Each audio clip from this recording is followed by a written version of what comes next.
นี่พี่น้องมาเกี่ยวเพชรบนเอาสุกเปื่อยอยู่พี่น้อง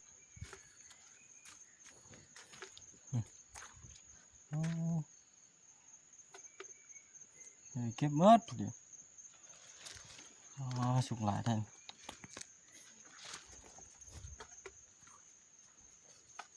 นี่พี่น้องครับเป็น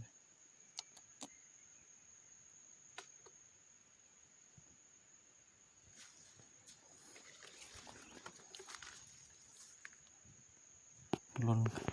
เปื่อยอยู่